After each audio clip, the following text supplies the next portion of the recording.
Good evening. Good evening. Let's come to order, please. Thank you so much. So welcome to the 52nd Ryerson Lecture. It's I'll say more about this in a moment, but I believe it is one of the single most important events at the university in any given year. It was established in 1973 by the Board of Trustees with the generous support of Edward L. Ryerson, who was chair of the board, and his wife, Nora Ryerson. And the lecture is intended to reflect the highest aspirations for academic inquiry and societal impact. So this is the season when we have many celebrations and many events that establish so many aspects of what the University of Chicago seeks to be. And this one, for me, stands out in a very special way. In some ways, it's important to, if we try to understand a place, to ask the question of what is most honored. If you try to understand a culture, trying to understand what is the most honored activity at the university. And so here it would without question be the careful, deep, painstaking, but also imaginative, curiosity-driven, interdisciplinary approach, rigorous. Those are the things that all come to mind for us when we think about the thing that we're so deeply devoted to here, and that is deep, deep scholarship. And this is what unites us as a university across all disciplines, and it is our ethos in the deepest way. It's the form of truth-seeking across fields and discipline. And that has always guided us, and this lecture stands as a kind of statement. We choose from amongst all of our faculty somebody who exemplifies that in the deepest way. And so it's really could not be more appropriate than to acknowledge this year James Robinson, who is the Reverend Dr. Richard L. Pearson, Professor of Global Conflict Studies and the University Professor in the Harris School of Public Policy and the Department of Political Science. You will, many of you, be familiar with Professor Robinson's work, in addition to being a scholar who ranges across so many disciplines and whose work has engaged deeply over a long period of time along a deep train of thought. But he is also the co-author of many books that have acquired deep influence across the world. He co-wrote, of course, with Darren Asemoglu, Why Nations Fail, The Origins of Power, Prosperity, and Poverty, which has been translated into 41 languages since its publication in 2012. And of course, we know that he's been honored most recently in October with the Nobel Prize in Economics.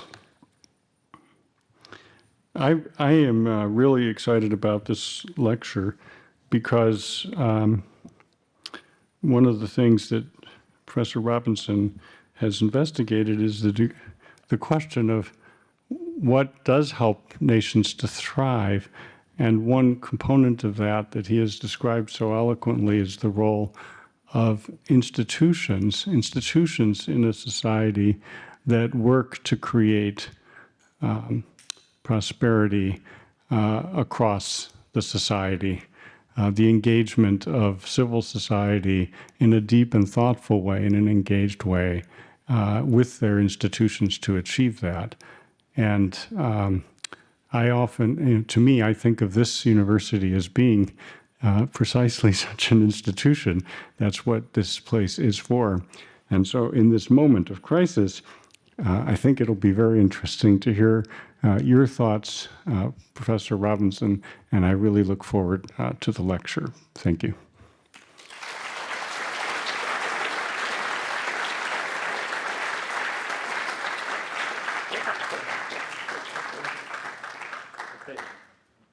All right. All right. Thank you. Oh, yes, I have a microphone. I don't need to stand there. Thank you. Thank you very much for those remarks, and thank you very much for inviting me to give the 2025 Ryerson Lecture. It's a great honor, and I feel under a bit of pressure after hearing how important it is. And I'll try not to disappoint. And of course, I am going to talk about institutions, but I'm going to talk about some big issues with respect to institutions and the determination of institutions in a particular historical context, which if you know my work, you'll know I want to do. So this is the kind of the inception of a project. I think there's just enough to talk about. But I think this is not the moment to rest on my laurels. So I'm going to go for it anyway. So this is a project with Daron Ashimoglu. Daron and I shared the Nobel Prize. We've been working together for we started talking about ideas 33 years ago. Leander Heldring at Northwestern, Steve Pincus, who's a professor in the history department here, who unfortunately is giving lectures in Hong Kong this week, purely by coincidence, and Santiago Torres, who's a student of mine who's at MIT at the moment. So this talk is going to be about the determinants of institutions. So as the president was saying, a lot of our work has been trying to study the consequences of institutions for prosperity and flourishing.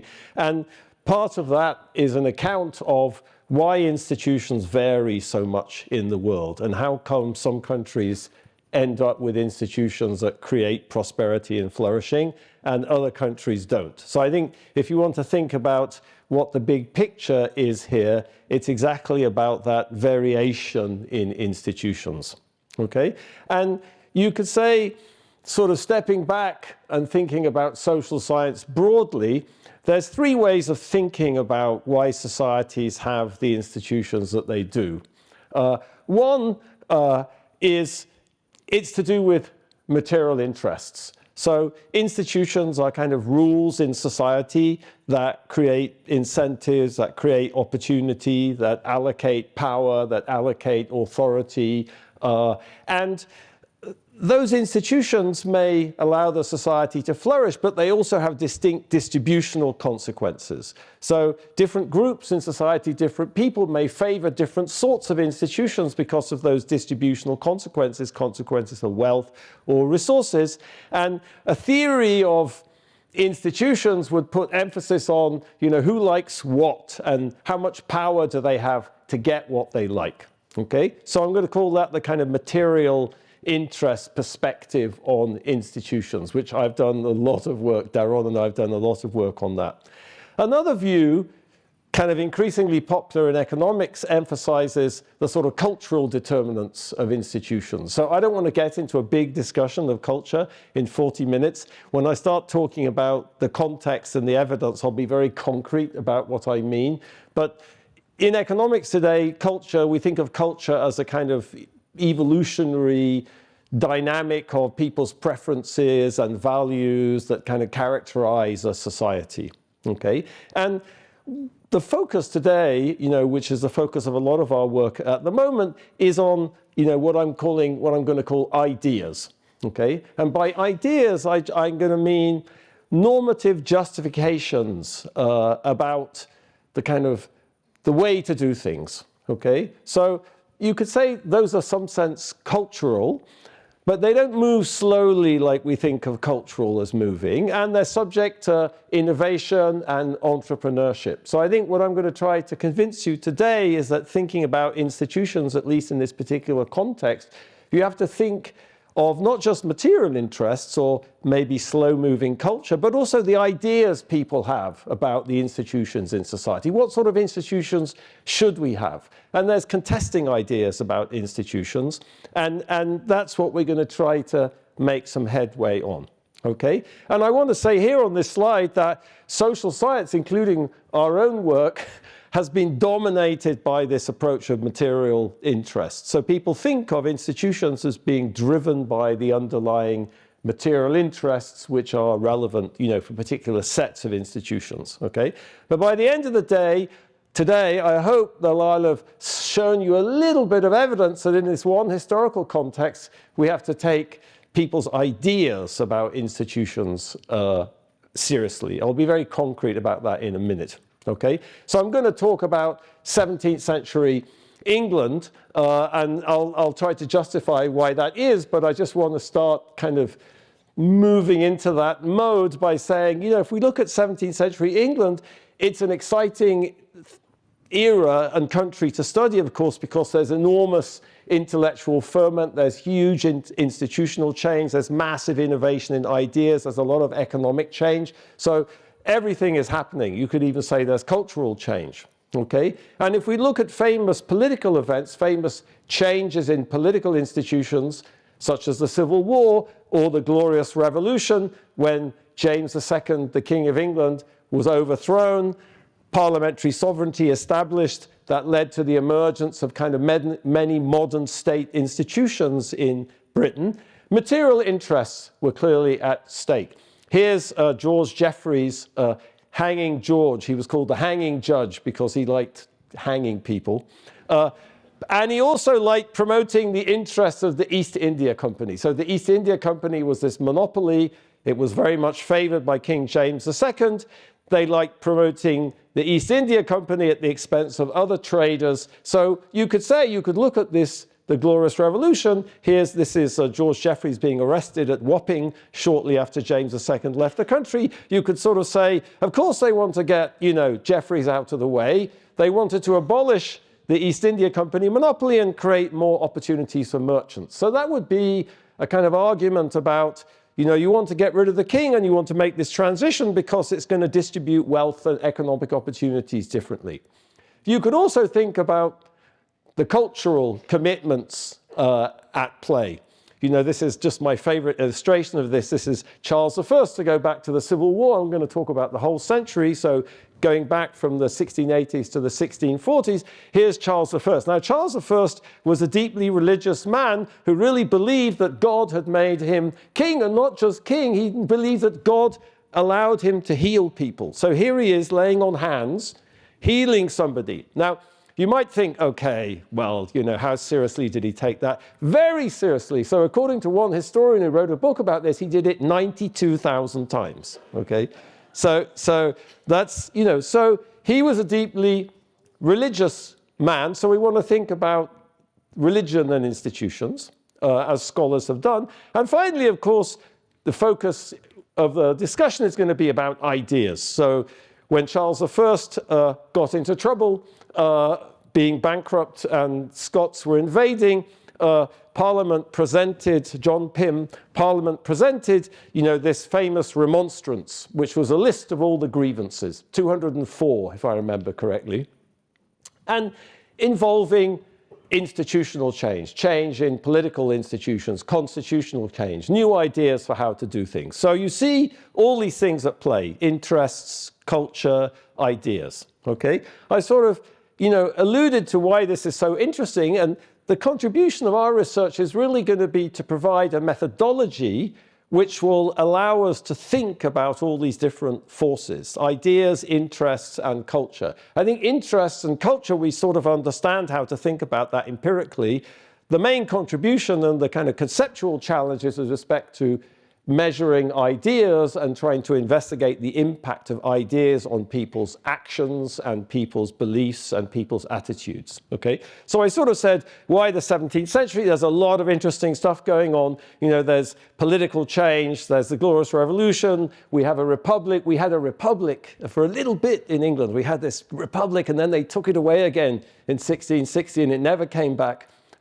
We had the Glorious Revolution, I talked about that. We have all this incredible ferment, intellectual ferment, philosophy. We have Hobbes, we have Locke, we have the Diggers, we have the Levelers, we have all sorts of ideas, you know, as the great British historian Christopher Hill, you know, used this expression, well, he got it from a contemporary tract, you know, the world was turned upside down, okay? So that makes it a particularly interesting moment to look at. And of course, so many of these ideas have had profound implications since. You know, John Locke's ideas played an incredibly important role in the American Revolution and American constitutional process, for example. And there's huge economic changes going on at the same time. You know, the colonization of the Americas, the Virginia Company, the colonization of the Caribbean, the founding of the Bank of England. So there's all sorts of stuff going on. So this is, you know, why look at 17th century England? Why not look at, you know, United States today?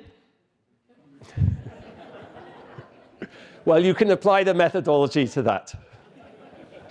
All right, so how to think about these events? If you look at the literature, you know, and to which, you know, we've contributed, you can sort of see all these types of arguments. You know, Karl Marx, you know, Marx and Engels in the Communist Manifesto, when they, you know, they talk about this, that's a material, it's the rise of the bourgeoisie. You know, there's economic change redistributes power, resources, the bourgeois revolution. They talked about 1688, the Glorious Revolution, as a bourgeois revolution.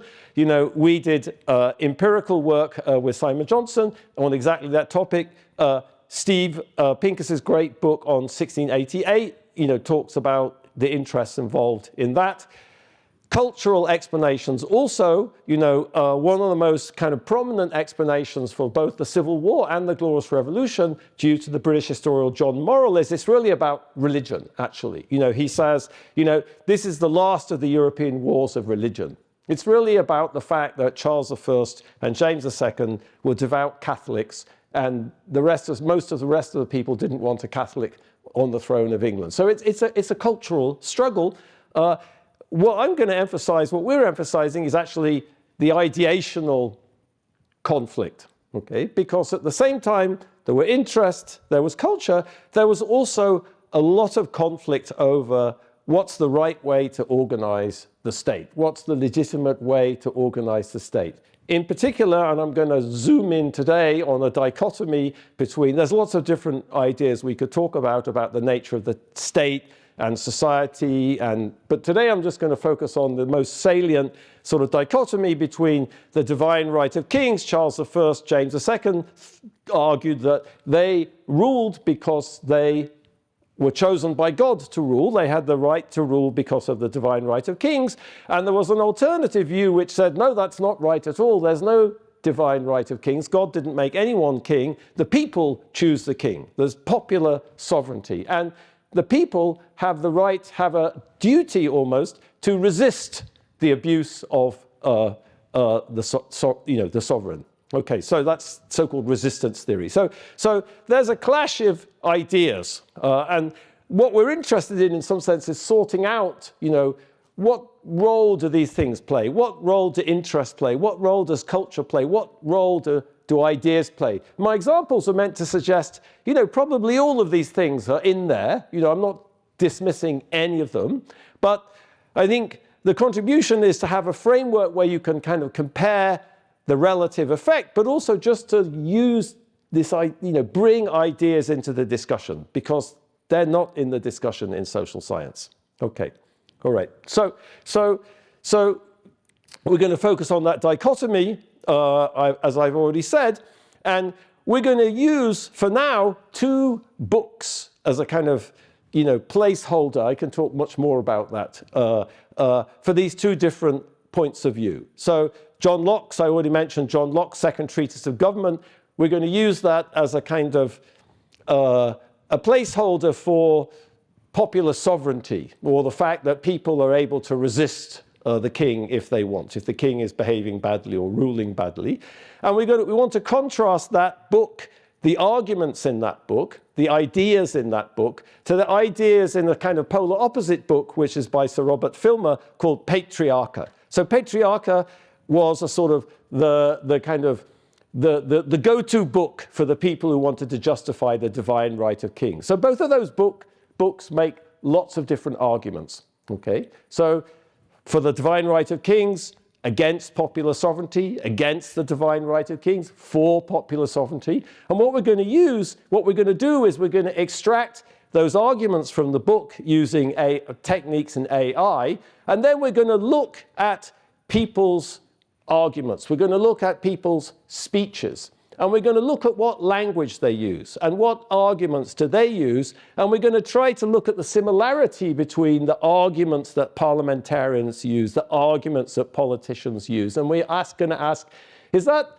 the sort of argument that Locke made, or is that the sort of argument that Filmer made? So the crux of the technical contribution is just trying to get at that similarity. That's a hard problem, and I'll talk a little bit about that. And then we want to look at what's the consequences for making those kind of arguments. If I make a Locke or a Lockean type of argument, does that make it more likely I'm going to vote against the king or oppose the king?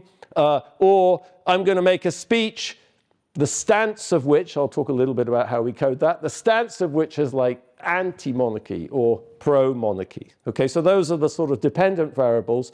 But the big contribution is to try to quantify this idea of similarity, as a way of bringing ideas into the discussion, and then I can put that into an empirical framework where I can compare it to interests and culture and other things. Okay, so as I said, I'll show you in a second some of the sources we're using. The technology that we've developed over the last few years can be used for anything. And for now, I'm going to use, as I said, Locke's treatises. It's both treatises, actually. It's not just a second treatise. But Locke's two treatises of government and Filmer's Patriarchy as a sort of, that's the kind of source of information. But we're expanding that, as I said, and once you get the technology working, you can basically, there's lots of complications in terms of change in the use of language, and is it written in Latin, and etc. But I'm not going to get into that. Okay, so we want to compare similarities, real people's similarities to the argument in Locke and Filmer. And then we have information on votes and support. I'll say a bit more about that in a second. And then we also can kind of look at speeches and code. What's the stance of this speech? Is this a pro-king speech or an anti-king speech? Okay. And then we have a lot of information from the history of Parliament about people's economic interests, about religion, about all sorts of things. So, okay. So what's the main finding so far? What I'll try to show you by the end is actually, this method of quantifying ideas provides evidence, in fact, that ideas did play an important role in influencing the way people behaved. Okay, and so if I can convince you that there might be something there, then I'm happy today. Okay, so the sources, let me not spend too much time on this. There's an enormous amount of stuff out there that we basically tried to digitize using OCR. Won't bore you with all the details, kind of debates in the House of Commons. So, of course, the period that we're looking at is before they have Hansard or the kind of modern, very systematic way of recording what went on in Parliament. So we have to digitize that. There's a lot of stuff already digitized that we can kind of systematize also. So these tend to be much more informal kind of parliamentary diaries, not necessarily official records of what went on in the House of Commons. But it's very useful for the purposes at hand. So I think, we have the entire population of sources that we could have on this that we've digitized and we're using as the sort of the database. And then here's, Patriarcha and Locke's two treatises, what we're going to use to kind of distill these arguments. And I'll talk try to talk more about that, as I said. So, of course, these arguments about the divine right of kings and popular sovereignty, they don't start with any of these books. And in fact, they go back into the 17th century, they go back into the previous century, into the 16th century, and probably much earlier. But one of the power, we think, of the technique we have is that we can actually identify, I don't have any results to show you today, we're still grappling with it, but we can actually kind of identify innovations in ideas. So one of the things that we're very, very excited about is using the methodology to look at innovations, like what's new in Filmer, what's new in Locke that wasn't in some previous book. So that's, we can, I'm not going to show you any results on that, but I think that's kind of one of the ways where we're going to look at kind of intellectual innovation. That seems to be one of the most exciting thing. And then we can ask, what's most important, the new ideas or the old ideas? All right. Let me not talk about that. I talked about the history of Parliament. You know, this is just aspirational. Here's all the books we've digitized, but I'm not going to show you any results with that. But you'll get the idea. Once you see the methodology, you can see it's going to apply to anything. So you know, a lot of information comes from the history of Parliament. You know, this was a project started in the 1940s in Britain by Louis Namier. I think it's still ongoing. Has fabulous information from the period we're looking at about the kind of the background of members of Parliament, education, economic activities, occupation, religion, etc., etc.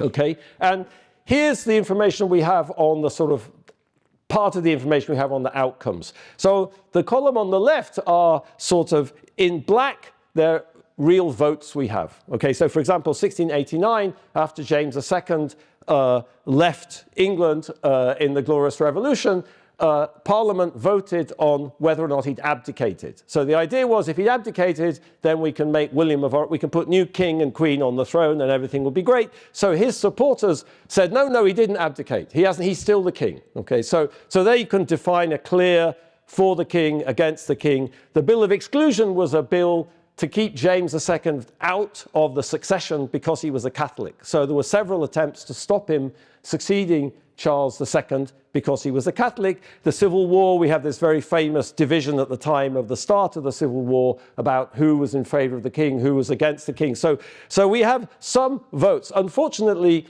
votes are often not recorded. So what we do have is, from these parliamentary diaries and other sources, lists of this person supported the king, or this person opposed the king. Okay, so for today, it doesn't really matter so far, but I'll just put all of those together. So think of vote, support as being the same thing. Okay, but as I said, we're also going to analyze the speeches and look at the kind of the stance of the speech. Is the speech in favor of the king or against the king?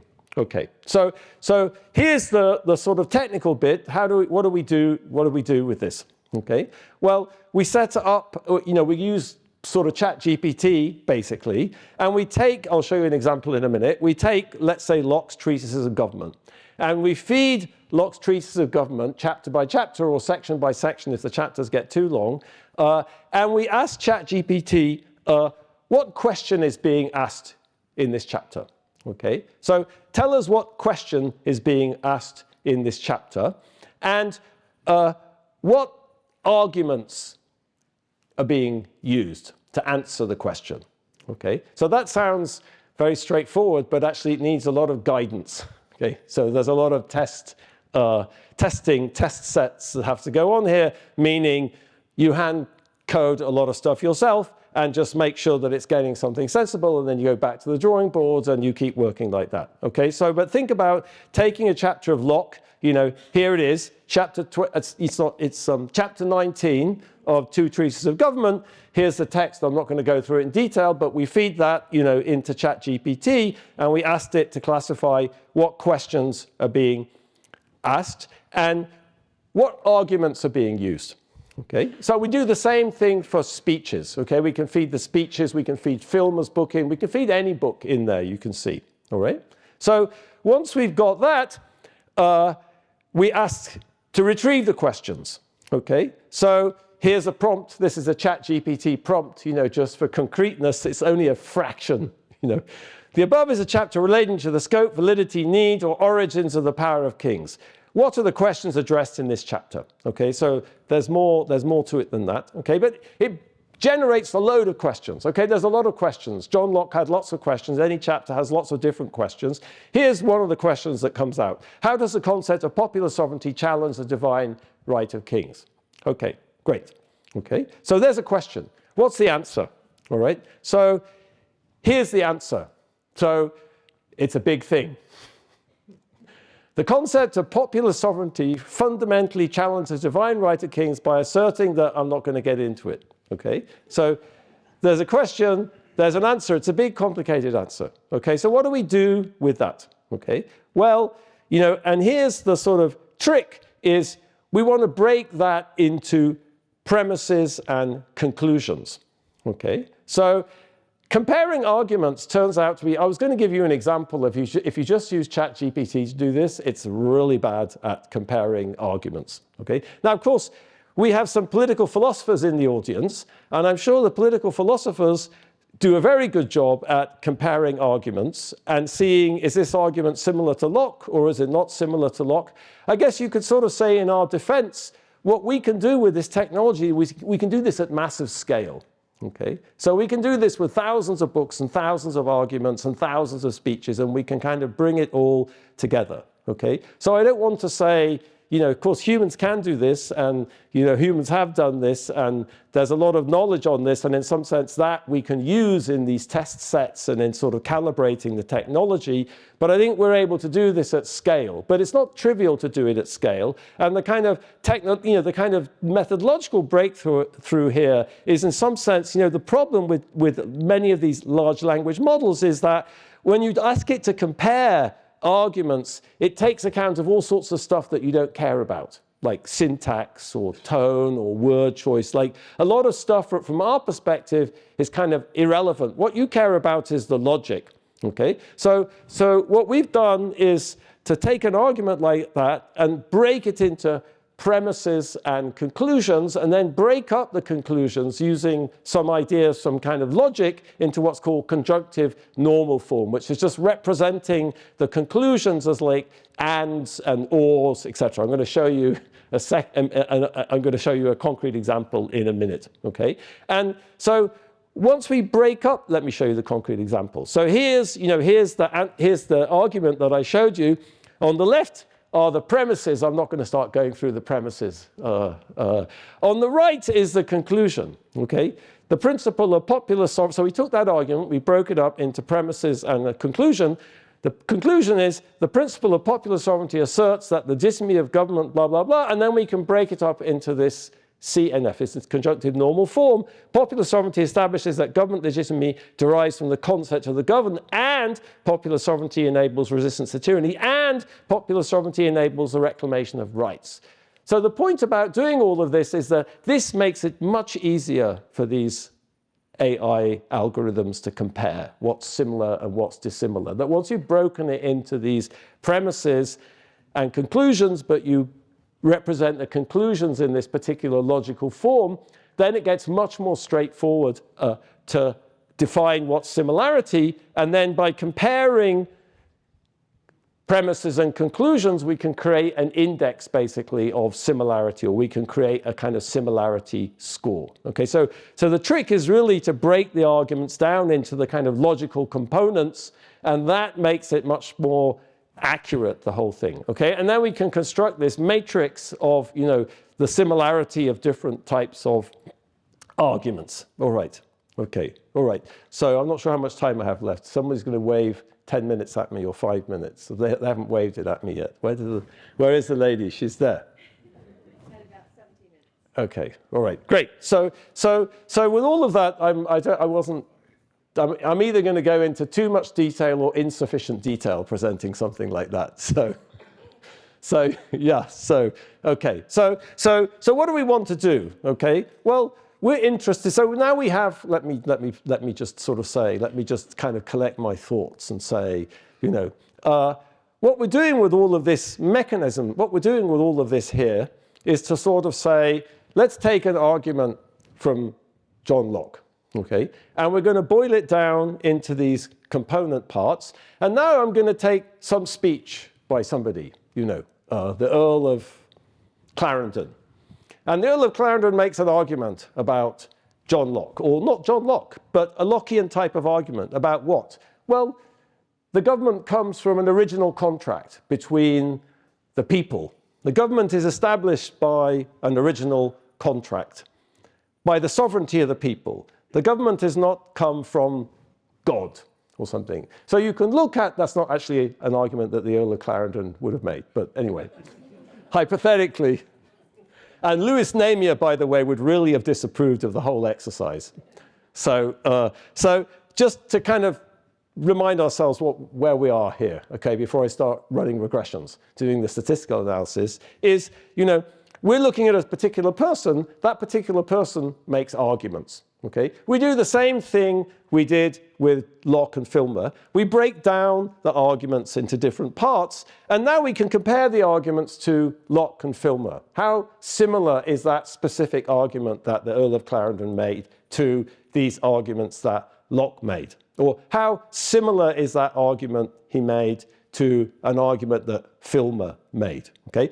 Filtered into this particular set of arguments. Of course, Locke made all sorts of arguments. Locke made arguments about the origin of property rights and the origin of wealth. And so that's interesting, and, but that's not the focus of what we're doing today. So filtered to look at these issues of kind of constitutional, what's the right constitutional government? Is it about divine right of kings? Is it about popular sovereignty? Okay, so now we can take an individual and we can look at what they say, we can look at their speeches, and we can say, how similar is that to something Locke said? Or how similar is that to something Filmer said? And we can create a data set where we know that individuals' behavior, how they voted on a particular measure or a particular division, who did they support, or a speech they made, was that against the king or in favor of the king? And we can look at the influence of different factors on that person's behavior. Okay, we can look at their economic interests, we can look in a very crude way at culture, a lot more to say about that, and we can look at, they voted against the king. Did they make arguments in their speech which were similar to Locke's, or similar to Filmer, or neither? Okay, so, all right. So with that, we can go to the statistics. All right, so we're interested in estimating a kind of simple model like this. On the left-hand side is, do I vote in favor of the king? Do I vote against the king? Okay, so that's just coded 1 minus 1. You could do that in different ways. And it's not just vote, it's also support. Remember I said sometimes we have these votes, other times we don't really have the votes. We have lists of people who supported the king or opposed the king. Okay, so think of vote as being really vote or support. And then we're going to try to understand, we're going to try to model a variation in that by looking at the similarity between the arguments that a particular member of parliament made and the arguments of Locke or Filmer. Okay, but again, think of that as a placeholder. We can bring a lot more material into this in the future, and we will. Okay, so we can control for people's characteristics. Were they a merchant? What were their economic interests? We can control for were they a Catholic. I sort of alluded to the fact that one of the big cleavages, as John Morrell said, this was the last war of European religion, was this conflict between the Stuarts, who were Catholics, and the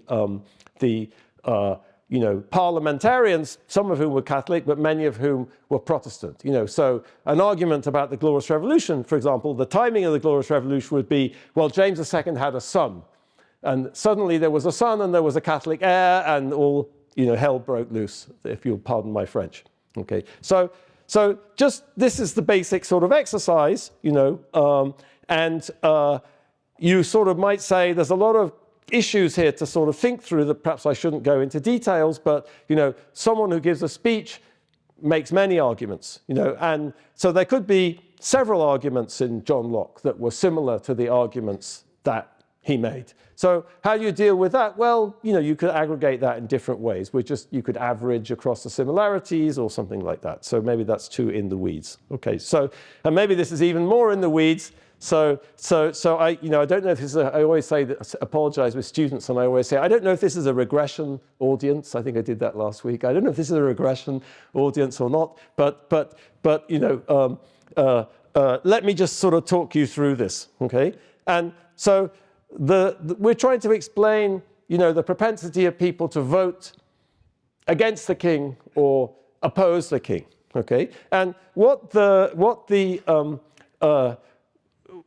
this suggests is there's a positive correlation between the extent to which members of parliament made arguments similar to Locke. So if they made the more similar arguments they made to Locke, the greater their propensity to vote against the king or oppose the king.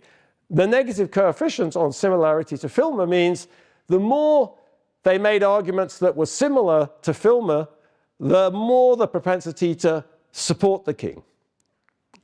Okay, so that's what it means. And then the columns are just, let's look at what happens when we start controlling for economic interests. I'm just calling that merchant. We can do all sorts of things. You know, merchant, why merchant? Well, I mentioned the East India Company earlier on. If you read Steve's great book, The Glorious 1688, chapter 3, which is called Going Dutch, is all about, you know, the kind of economic factors leading up to the Glorious Revolution. So a lot of the contest was over kind of global mercantile expansion, these restrictions on trade. So a big hypothesis is that there's a huge cleavage between people who are merchants, who have particular mercantile economic interests, and they were threatened by the East India Company. You know, what I want you to take away from this, not, you know, we're still working on this. We also have whether or not they were Catholic. What's interesting about this so far is, you know, we don't find, this is done very crudely, so I don't want to get too excited, but we don't find this matters very much at all. In fact, the estimates of the kind of ideational factors, meaning do you make these arguments that are similar Locke or similar to Filmer, don't seem to be correlated at all with economic interests and your religious commitments. Okay, so that's the first table. Okay, now we thought, you know, just in case this wasn't a regression audience, we had some pictures, and you know, so this is just like the kind of partial relationship between you know, on the horizontal axis is just this similarity score, other things equal. And the vertical axis is, you know, you could think of that as your propensity to vote against the king. So you can see the more similar you are on the left panel, the more similar you are to Locke, the greater your propensity to oppose the king. And on the right panel, the line slopes in the other way. That's the partial relationship between your similarity to Filmer and your propensity to support the king. Okay, and you know, just to sort of say what I was saying with the table is, what we find is that this relationship between this, you know, these similarity scores and your behavior doesn't seem to be influenced by your economic interests or your religious commitments, you know, but again, there's a lot more work to do on that topic. And, you know, you see that visually here, which is if I start kind of controlling for that, you know, statistically, you know, this is whether you're a merchant, you have a background as a merchant, you see nothing really happens. And if you're a Catholic, again, nothing really happens. So that's just to show that the partial relationships don't seem to be influenced by your economic interests or your kind of religious commitments measured in this way. Of course, there's a lot more to culture. Why am I talking about religion? Well, because so much of the literature on 17th century English politics has talked about it in terms of a kind of religious conflict, which it was in many ways as well. So again, these results are very stark in the sense that they emphasize these ideational factors, but I started with those examples to say, well, probably all of these things are relevant. Okay, so that's looking at, you know, just votes and support. We can also look at this at the level of the speeches. Okay, so we have a lot more speeches than we do votes and divisions in the House of Commons. So there's a lot more variation in the speeches. So that's kind of exciting to play with from a statistical point of view. And also, if we look at, say, votes, we don't observe the same person at many instances over time. But speeches, English people like to talk a lot. And English politicians like to really talk a lot. So we have a lot more speeches made by the same person. So that's very exciting because we can look at how they change their opinions over time. Okay, so this regression allows us to look at that, meaning, you know, as they started becoming more, making arguments that were more similar to Locke over time, they became more likely to oppose the king. Okay, so that's looking at that, you know, what I would call the within variation is sort of appealing for lots of reasons that I won't go into. Okay, but Okay, so hopefully you get the idea, and we find exactly that. So when you're able to looking at the speech level here, so what's the outcome? The outcome, remember, is we have to use a large language model to sort of decide, is this speech pro-king or anti-king? Okay, so I guess if you're the president of a major university, you get very good at identifying, is this a pro-president speech or an anti-president speech? There you go. So it's easy to code. Maybe we didn't need any highfalutin technology to code that. But, sorry, couldn't resist that. So just to remind you what the dependent variable here is. Okay? So, you see very similar things. So as people kind of articulate arguments that are more similar to Locke, they get more likely to kind of be making speech, which is anti-king, and the opposite is true with similarity to Filmer. Okay, all right. So I'm going to conclude now. Okay, so now I'm feeling I should have spent more time on the nerdy bits, but anyway. Okay, so I think what are we trying to achieve here? I think at some general level. Everyone sort of agrees that ideology, I thought about the word ideology somehow has a pejorative connotation in some context, so we decided to talk about ideas.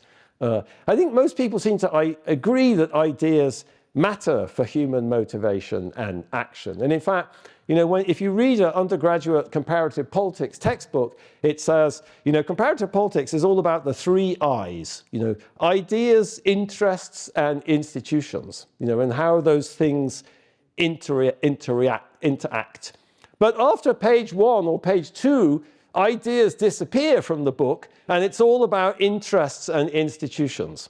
Okay, so I think that's pretty out of sync, in fact, with the way people actually discuss these things in real life. I'd find it very difficult to discuss what was going on in the United States today without thinking about ideas, frankly. Yes, we're thinking about institutions, and we're thinking about what institutions are kind of equilibria and how fragile are the institutions and what's going to happen with the institutions. But we're also thinking about interests, and we're thinking about ideas as well. Okay, so I think ideational arguments have really not been integrated into modern social science. I don't know why that is. I think you could think of different hypotheses. One hypothesis would be Marxism, sort of traditional Marxism, was extremely hostile to ideational types of arguments. Marx had his idea of the substructure and the superstructure, and ideas were kind of froth,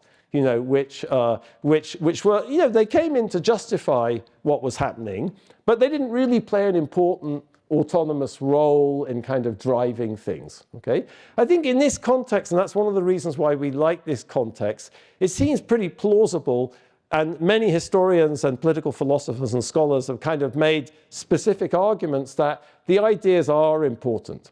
Okay, and that's another reason why we've sort of focused on this, but obviously you can think of other examples like the French Revolution, or whatever.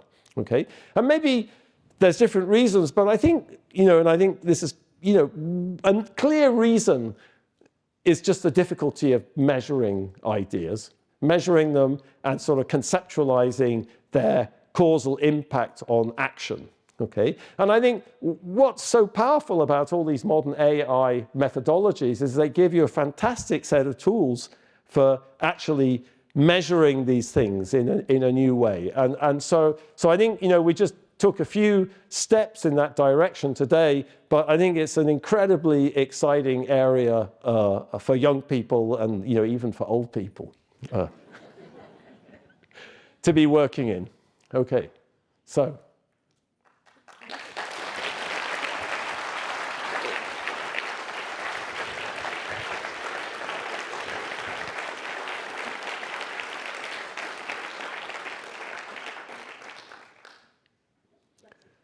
Now we have questions, and so I'm somebody else is in charge. I don't like being in charge.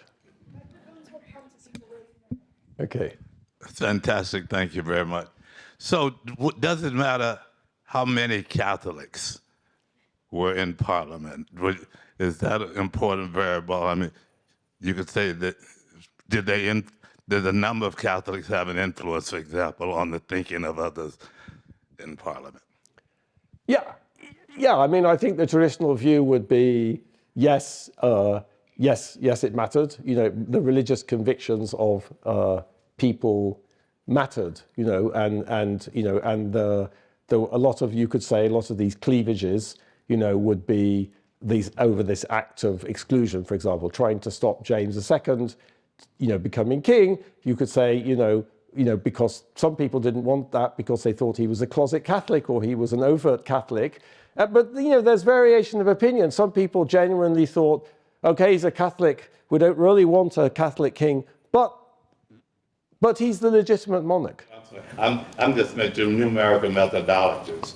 In the methodology, you know, if there's very few, one side or the other, does that really have an impact? No, I think you have a mixture. You have a mixture. And there's variation. You know, as I'm saying, like, I think these ideational issues kind of cut across religion also, meaning it's not just there were Catholics here and there were the Protestants there. You know, but if that were true, you'd find something very strong in those regressions, which we don't find. I think that suggests these other things are cutting across that. And in particular, you know, there were Protestants who believed that, you know, he really was the king, you know, the God really had chosen him to be king. And so I might not like him and I might not like his policies, but he's the legitimate king and we just have to put up with it. I wanted to ask, thank you very much, up here. I wanted to ask a very interesting talk, and you show that action could come from ideas. I was wondering if ideas could also come from actions, and if the data can distinguish between these two things. Yes, so absolutely, yes, it could. So, and you know, all of these things are interrelated at some level. You know, obviously the economic conditions could stimulate ideas. You know, if you picked up a book about Confucian thought, they'd say, why did Confucius have all those ideas when he did? Well, it was the Warring States period, and central authority had fallen apart in China, and people were looking for different models of governance. And, you know, so I think, you know, these things are all interrelated. You know, that's why social science is so difficult. And, you know, but that's, I don't want to get into that today, you know, but what I do want to get into is that can be true, but it can also be true that ideas have the autonomous impact that I'm suggesting here. If we can apply the methodology to contemporary times, what would be the equivalent of John Locke's treatise?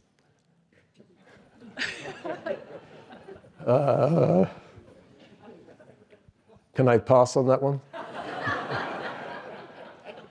I don't know. That's a good question. You know, I think it's a good question. I think, you know, if I look at the world, you know, Daron and I have a sort of reading list of philosophical works, you know, that might be on the reading list. There's a very interesting book by a political philosopher, I think he's called Michael Rosen, I believe, which is about conservative philosophy, basically, starting with Oswald Spengler and sort of going through for the last 100 years. And I would say, you know, if you read that book, if you send me an email, I can give you the citation. It's remarkable how many, it's kind of anti-liberal philosophy, if you like. It's remarkable how many ideas in that book are flying about at the moment. Yeah. Professor, I'm up here. Yes. Thank you very much for giving this talk, and I was glad to see that you brought up Patriarcha because it's a book that deserves more attention. But I was curious as you were going through your regressions that your results for royalist parliamentarians and royalist speeches are statistically less significant than those for more parliamentarian voters and speeches. So I was curious, does that mean we can interpret the data to indicate that royalists in this period are sort of less fervent in their beliefs? How do we understand more concretely what this data is trying to tell us? Yeah, I'm not breaking anything into royalist or non-royalist. I'm just, if you think about the votes or the, kind of support, then the unit of observation is a kind of member of parliament, and then we just code, we look at their speeches and we ask, so we're not using any information on whether they were a Whig or a Tory or, whatever. We're just looking at how they voted or who they supported. And we're just modeling that as when they give a speech, does that speech make arguments which are close to that of Locke or close to that of Filmer? So that's all we're doing. We're not using any information like that. And we're just showing, now, of course, within that, you could sort of say, well, the people who are making, and it's a little subtle, because if you've read Locke, he spends a lot of time demolishing Filmer. So you could say, he's making, and there's a subtlety here, that takes some thought, which is, well, he's making Filmer-esque arguments, but he's kind of rubbishing them, So you have to sort of sort all that out, meaning a negative Filmerian argument is an argument which is dissimilar to Filmer. So similar means, I'm making an argument, a positive argument, which is similar to Filmer. That with the family or whatever it is, and the patriarch, and So, but you could make an argument that no, Filmer says this, but that's completely wrong. So and that would be like a negative Filmerian argument. So if you made something like that, so that would be dissimilar to Filmer. So they'd both be, if you see what I mean. So that's what we're doing. Yeah. So I'm not sure that that's true. It could be that, if you look at the individuals, somebody who's a big supporter of James II or Charles I, for example, or Charles II, in the exclusion crisis, they're making arguments which are very similar to Filmer, and they're making arguments which are very dissimilar to Locke. But you can't really. I'm not cutting the data in the way you're suggesting. Yeah. Okay. Last question. It says here. What? There's.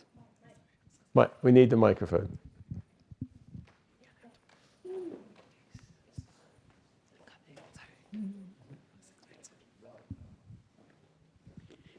You said at the outset that you wanted to show that ideas belong in social science. But I was convinced that you were doing something quite different, which is to make a complete social science out of history. And as a consequence, I found it rather unconvincing that anything really new comes out of this, other than an expanded range of being able to quantify and, to some degree, calibrate a set of views or opinions or events or actions that we already know about. Well, I think what we don't know is how systematically they influence events or people's behavior. But how do you know that from what you've described? Well, but this is the point of the statistical analysis. So Sorry? This is the point of the statistical analysis. I mean, this is very preliminary. So I don't want to overemphasize any particular result. But, there's many kind of things interacting. There's many confounding factors. At the start, I tried to sort of suggest that with these examples, So, George Jeffrey might have had an interest in the East India Company. He could have been a Catholic. He could have been a royalist who believed that God had made James II king. Those things are all very correlated with each other. I could look at that and I could say, well, I don't really know which of those was definitive. Was George Jeffreys, did he hang 700 people, because he was a Catholic, or because, so there are those different factors there. So I think the statistics gives you a way of kind of pulling those apart and kind of using variation to see which of those is really important, in this context. And of course, the context may be determinant. Maybe, if I look at a different political conflict, then ideas are less important. Maybe interests are more important, or maybe cultural factors are more important. So it gives us a method for sort of saying, you know, in what circumstances are these things important? And I think, you know, as I said, I think, you know, if you read the literature in political philosophy, you know, there's a lot of wisdom on these topics. But I think what we can do here is we can look at this kind of much more systematically with a framework that you can apply in many different types of contexts. So I don't think we know the answer to that sort of question. Maybe that's just, you know, the kind of trained ignorance of social scientists or something or other. You know, that might be what the political philosophers would say. You know, but even political philosophers don't necessarily argue for this kind of causal role of ideas. You know, so I do think there's something new here. Yeah. But it takes you away from the 17th century to an attempt to derive certain kinds of laws of historical causality. I'm not a big believer in social science having laws in the same way that physics has laws. I think things are much more contextually dependent than that, to be honest with you. That's my experience of doing research. And, you know, but I think this is a kind of building block that, you know, you can apply to think about, you know, in the context, you know, what is important. And I think the context would be, you know, in terms of modeling culture, conceptualizing ideas. You know, if we were going to talk about ideas today, we wouldn't be talking about ideas in the way I'm talking about it here. We'd be talking about very different sorts of ideas, but actually the methodology would still be useful for kind of measuring those and looking at how people use those ideas. So I think the framework is not, the fact that I have that mathematical framework doesn't imply that I believe there's some Newton-like law of human society, because I personally don't believe that such things exist. Yeah. But have you taken the 17th century as an example, or are you particularly interested in the 17th century? Both. Okay. Well.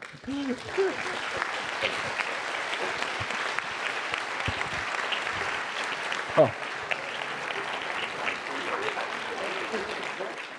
You want to sit here? So I hope you all enjoyed this hour spent engaging with fascinating ideas as much as I did. I can't imagine anything more UChicago than that final exchange. And it just reminds us all why we're here and what a wonderful place this is. So please join me in thanking James, and please continue the conversation in the reception outside.